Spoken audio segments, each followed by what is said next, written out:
الحمد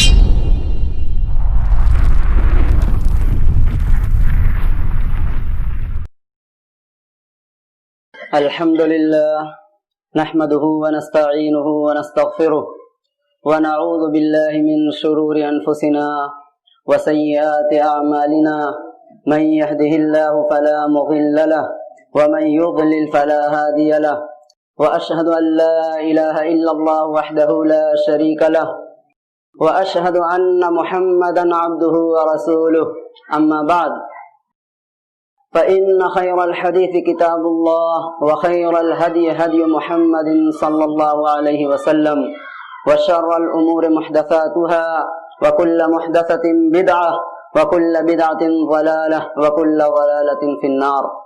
أعوذ بالله السميع العليم من الشيطان الرجيم. بسم الله الرحمن الرحيم. ذلك الكتاب لا ريب فيه هدى للمتقين.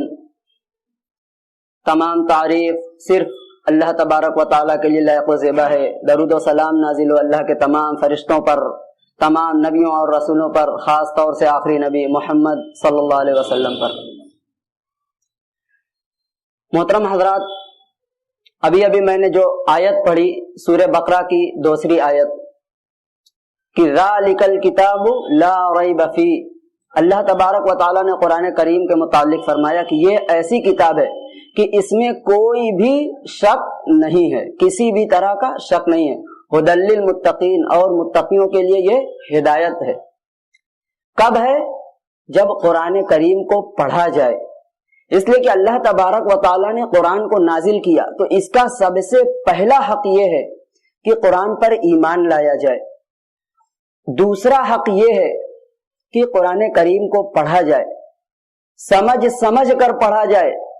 کیا ہم پڑھ رہے ہیں اس کو سمجھیں، اور پھر پڑھنے کا حق کیا ہے، کس طرح پڑھا جائے. انشاءاللہ آج میں اسی کی وضاحت کروں گا کہ قرآن کریم پڑھنے کا حق کیا ہے. اس لیے کہ اللہ تعالیٰ نے فرمایا کہ الذین آتیناہم الکتاب یتلونہ حق تلاوتہ، کہ جن لوگوں کو ہم نے یہ کتاب عطا کی وہ اس کی تلاوت کرتے ہیں. کس طرح؟ حق تلاوتی، جس طرح اس کی تلاوت کرنے کا حق ہے. تو قرآن کی تلاوت کرنے کا حق کیا ہے؟ قرآن کی تلاوت کرنے کا حق یہ ہے کہ قرآن کریم ترتیل کے ساتھ پڑھا جائے. ترتیل کا معنی عربی میں ہے کہ رتل فلان کلامہ، کہ فلاں شخص نے اپنی گفتگو بالکل آرام سے ٹھہر کر بغیر تیزی کے خوب سمجھ بوجھ کر کی، یعنی اپنے کلام کو اچھے اسلوب میں پیش کیا. اسی لیے قرآن کے متعلق اللہ تبارک و تعالیٰ نے فرمایا کہ وَرَتَّلْنَاهُ تَرْتِيلًا، کہ ہم نے اس قرآن کریم کو ترتیل سے پڑھ کر سنایا ہے فرشتوں کو. یعنی قرآن کریم ہم اس طرح پڑھیں جس طرح اللہ تبارک و تعالیٰ نے پڑھ کر فرشتوں کو سنایا، پھر فرشتے نے آ کر جس طرح نبی کریم صلی اللہ علیہ وسلم کو سنایا، پھر ہمارے نبی محمد صلی اللہ علیہ وسلم کو اللہ تعالیٰ نے یہی حکم دیا کہ وَرَتِّلِ الْقُرْآنَ تَرْتِيلًا، کہ اے نبی صلی اللہ علیہ وسلم آپ قرآن کریم کو ترتیل سے پڑھیے، تجوید سے پڑھیے، اس کے مخارج کو پورے طور پر ادا کرتے ہوئے پڑھیے. یہی وجہ ہے کہ اللہ کے نبی صلی اللہ علیہ وسلم کے متعلق امہات المؤمنین میں سے ایک کہتی ہیں کہ وَكَانَ يَقْرَأُ بِالسُّورَةِ فَيُرَتِّلُهَا، کہ اللہ کے نبی صلی اللہ علیہ وسلم جب کسی سورت کی تلاوت کرتے تو ترتیل سے پڑھتے، یعنی ٹھہر کر پڑھتے. آپ کی ترتیل کس طرح ہوتی تھی؟ ام سلمہ رضی اللہ عنہ فرماتی ہیں کہ آپ صلی اللہ علیہ وسلم کان یقطع قراءتہ آیتا الحمدللہ رب العالمین ثم یقف الرحمن الرحیم ثم یقف، کہ آپ صلی اللہ علیہ وسلم قرأت کاٹ کر پڑھتے، یعنی آپ ایک آیت الگ کر کے پڑھا کرتے تھے.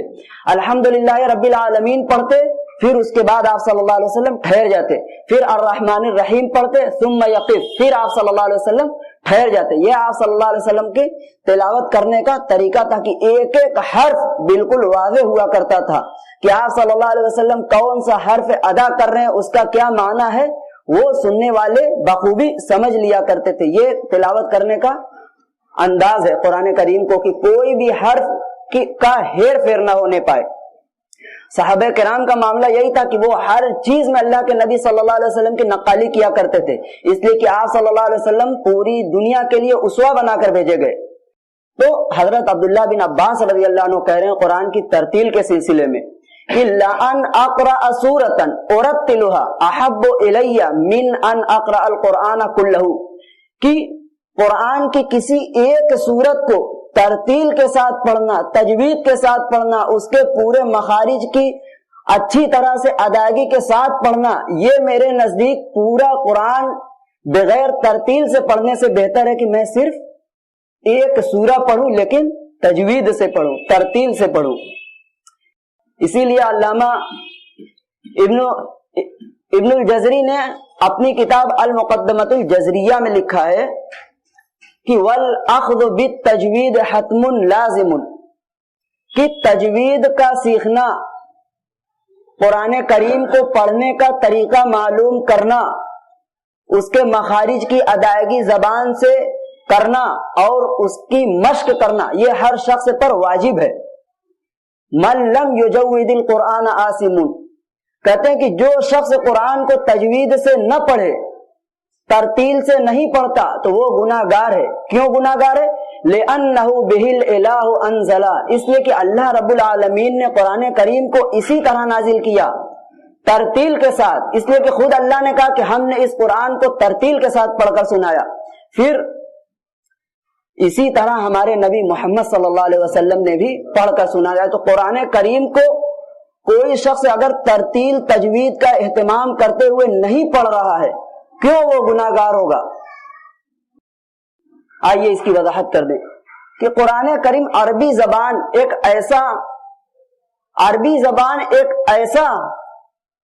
ایسی چیز ہے کہ اس میں ایک ایک لفظ، ایک ایک حرف کی چینجنگ سے پورا معنی بدل جاتا ہے۔ سب سے پہلے ہم اگر کہیں اللہ اکبر تو معنی یہ ہوتا ہے کہ اللہ تعالیٰ سب سے بڑا ہے۔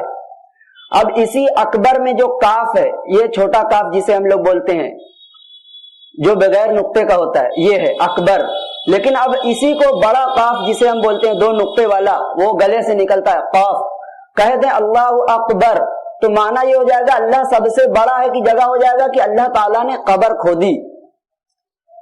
اکبر قبر سے ہے، معنی ہو جائے گا اللہ نے قبر کھودی۔ اسی طرح قرآن کی آیت سورہ کوثر اٹھائیے، انا اعطیناک الکوثر فصل لربک وانحر، اللہ تعالیٰ نے کہا اے نبی صلی اللہ علیہ وسلم آپ اپنے رب کے لیے نماز پڑھیے، وانحر اور قربانی کیجیے۔ نحر، اسے نحر کہتے ہیں، حلق کے یہاں پہ جو گڈھا ہے اسے نہر کہتے ہیں۔ اب اسی نہر کو ہا جو جیم کے بعد آتا ہے، یہاں پہ یہی والا ہا ہے ونہر میں، اسی کو اگر چھوٹا ہا جسے ہم دوچشمی والا ہا کہتے ہیں وہ ہا آ جائے ونہر، آدمی ہا نہ نکال کے بلکہ ہا نکالے ونہر، مخرج کی ادائیگی صحیح سے ادا نہ کرے تو معنی بالکل الٹ جائے گا۔ جیسے ہے سورہ ضحیٰ میں وَأَمَّا السَّائِلَ فَلَا تَنْهَرْ، اللہ تعالیٰ نے کہا نبی کریم صلی اللہ علیہ وسلم کو مخاطب کرتے ہوئے کہ مانگنے والوں کو ڈانٹیے مت، جھڑکیے مت۔ اگر اس ہاں سے پڑھ دیا جائے کہ فَصَلِّ لِرَبِّكَ وَانْحَرْ، جبکہ حقیقت میں ونحر، اگر کوئی ونحر پڑھتا ہے تو معنی ہو جائے گا اے نبی صلی اللہ علیہ وسلم آپ نماز پڑھیے اور ڈانٹیے، جھڑکیے، یعنی بالکل مقصد ہی ختم ہو جائے گا جو اللہ تعالیٰ اس آیت میں کہنا چاہتا ہے۔ اسی طرح قرآن میں اللہ تعالیٰ نے کہا ان اللہ علی کل شیء قدیر، کہ اللہ تعالیٰ ہر چیز پر قادر ہے۔ قادر کس حرف سے ہے؟ قاف، بڑا قاف، تب ہوتا ہے قدیر، تو معنی یہ کہ اللہ تعالیٰ ہر چیز پر قادر ہے، ہر چیز پر اللہ تعالیٰ کو اتھارٹی ہے، کوئی اور شخص کسی چیز پر قدرت نہیں رکھتا۔ لیکن اسی بڑے قاف کو ہم ان اللہ علی کل شیء قدیر پڑھ دیں، چھوٹا کاف آ جائے تو معنی الٹا ہو جائے گا، قدیر قدرت سے ہوتا ہے، تو معنی یہ ہو جائے گا ان اللہ علی کل شیء قدیر، کہ اللہ تعالیٰ ہر چیز سے قدرت رکھنے والا، ہر چیز پر قدرت رکھنے والا، یعنی ہر چیز سے اللہ تعالیٰ ناراض ہوتا ہے، نعوذ باللہ، یہ معنی ہو جائے گا۔ قرآن کریم پڑھنے کا بہت زیادہ اہتمام کرنا چاہیے، اس لیے کہ اس کے ایک ایک حرف پر نیکیاں ملتی ہیں۔ اللہ کے نبی صلی اللہ علیہ وسلم کہہ رہے ہیں کہ من قرأ حرفا من کتاب اللہ، جس نے قرآن کا ایک حرف پڑھا فلہ بہ حسنہ، تو اس کے لیے اس کے بدلے ایک نیکی ہے، والحسنۃ بعشر امثالها، اور جو ایک نیکی ملے گی وہ 10 نیکیوں کے برابر ہے۔ پھر اللہ کے نبی صلی اللہ علیہ وسلم کہہ رہے ہیں کہ میں یہ نہیں کہہ رہا کہ الف لام میم یہ پورا ایک حرف ہے، بلکہ الف ایک حرف ہے، ولام حرف، لام دوسرا حرف ہے، ومیم حرف، اور میم تیسرا حرف ہے، یعنی تینوں مل کر کوئی شخص صرف الف لام میم پڑھتا ہے تو اسے 30 نیکی ملتی ہے۔ تو یہ 30 نیکی جب ہمیں ملے گی تو جب ہم اسے اچھی طرح سے پڑھیں گے تبھی یہ آسانی سے ممکن ہے۔ اسی طرح قرآن کریم کو پڑھنے کے وقت زیر زبر کا بہت زیادہ اہتمام کرنا چاہیے کہ جب بھی کوئی شخص قرآن پڑھے، کوئی سورہ اسے ہلکی یاد ہو تو اسے چاہیے کہ اس سورہ کو غور سے دیکھ کر قاعدے سے یاد کرے کہ زیر زبر کی کہیں سے بھی غلطی نہ ہو جائے، کسی کو سنا لے، اس لیے کہ آدمی کتنا بھی پکا یاد کرتا ہے لیکن جب کسی کو سناتا ہے تو اس کو پتہ چل جاتا ہے کہیں نہ کہیں غلطی ہوئی۔ مثال کے طور پر اللہ تعالیٰ نے قرآن میں فرمایا، سورہ بقرہ کے لاسٹ میں ہے، سورہ پہلے پارے کے لاسٹ میں، کہ وَإِذِ ابْتَلَىٰ إِبْرَاہِیمَ رَبُّهُ بِکَلِمَاتٍ فَأَتَمَّهُنَّ، اس کا ترجمہ یہ ہے کہ اور یاد کرو اس وقت کو جب ابراہیم کو اس کے رب نے چند کلمات سے آزمایا، فَأَتَمَّهُنَّ، تو ابراہیم علیہ السلام نے ان تمام کلمات یعنی ان تمام امتحان، ان تمام آزمائش کو پورا کر دکھایا، اس میں پاس ہو گئے۔ اب اسی کو اگر پلٹ دیا جائے، یہاں پہ ہے وَإِذِ ابْتَلَىٰ إِبْرَاهِیمَ، ابراہیم پر زبر ہے، ربہ میں با پر پیش ہے، اسی کو پلٹ دیا جائے وَإِذِ ابْتَلَىٰ إِبْرَاهِیمُ رَبَّهُ، تو معنی بالکل الٹ جائے گا۔ تو ترجمہ یہ ہو جائے گا کہ اور یاد کرو اس وقت کو جب ابراہیم نے اپنے رب کو چند کلمات سے آزمایا تو ان کے رب نے، تو اللہ تعالیٰ نے ان تمام امتحانات کو پاس کر لیا، یہ معنی ہو جائے گا اگر ہم ذرا سی غلطی زیر زبر میں کر دیں گے تو۔ اسی طرح 16ویں پارہ میں سورہ طٰہٰ میں اللہ تعالیٰ نے آدم علیہ السلام کے متعلق ذکر کیا کہ وَعَصَىٰ آدَمُ رَبَّهُ فَغَوَىٰ، کہ آدم علیہ السلام نے اپنے رب کی نافرمانی کر لی، فَغَوَىٰ، تو وہ بھٹک گئے، یعنی جنت سے نکال دیے گئے۔ اب اسی کو کوئی شخص پڑھے وَعَصَىٰ آدَمَ رَبُّهُ، جس طرح وَإِذِ ابْتَلَىٰ إِبْرَاہِیمَ رَبُّهُ ہے اس طرح، تو معنی الٹا ہو جائے گا کہ اور آدم علیہ السلام کے ان کے رب نے نافرمانی کر دی۔ تو قرآن کریم کو پڑھتے وقت بہت زیادہ اہتمام کی ضرورت ہے کہ آدمی کو اگر یاد نہیں ہے تو دیکھ کر ہی پڑھے، بلا وجہ بلا دیکھے پڑھنے کی کوشش نہ کرے، جب تک اسے مکمل یقین نہ ہو جائے کہ میرا پورا صحیح ہے تب تک آدمی بلا دیکھے پڑھنے کی کوشش نہ کرے یا کسی کو سناتا رہے۔